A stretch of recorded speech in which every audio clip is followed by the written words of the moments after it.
Magandang umaga, kumusta po? Narito po ulit ang update natin para sa lagay ng ating panahon ngayong umaga po ng September 28, 2024 na kung saan sa ngayon ay patuloy pa rin nakabagat ang weather system na umiiral po dito sa ating bansa na patuloy pa rin na hinahatak ng super typhoon na si Shanshan na nananatili pa rin dyan po sa may southern part ng Japan. Pero po sa pinapakita ng ilang mga weather models ay posibleng kikilos yan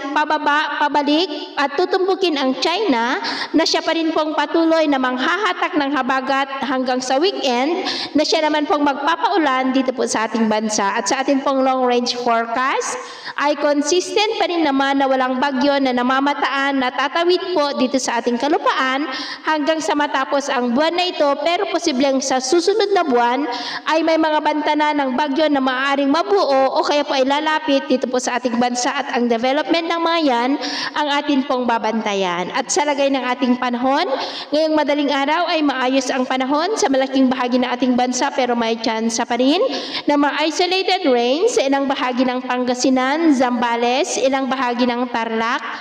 Pampanga, Bulacan, Metro Manila, Rizal, Cavite, ilang bahagi ng Camarines Sur, Masbate, Occidental Mindoro, Palawan, Romblon, Antique, Southern Negros, Catarman, Eastern Samar, Sulu Archipelago, Zamboanga del Sur, Sarangani, Mati at Davao Oriental. At mamaya po ay sisikat ang araw sa malaking bahagi ng ating bansa, mainit at maalinsangan, pero may chance pa rin ng maulap na kalangitan with isolated rains sa ilang bahagi po ng Central Luzon, Metro Manila, Cavite, Batangas, Laguna, Occidental Mindoro, Palawan, Romblon, ilang bahagi ng Bicol, Antique, Iloilo, Sipalay City, Aklan, Bacolod, Bohol, Northern Leyte, Sulu Archipelago at Zamboanga Peninsula. At mamayang hapon, mas maraming lugar na ulit ang makakaranas ng mas maulap na kalangitan with isolated light to heavy rains. Kaya kung lalabas po tayo sa ating matahanan, ay ugaliin po natin lagi ang magdala ng kahit anong panangga natin sa init ng araw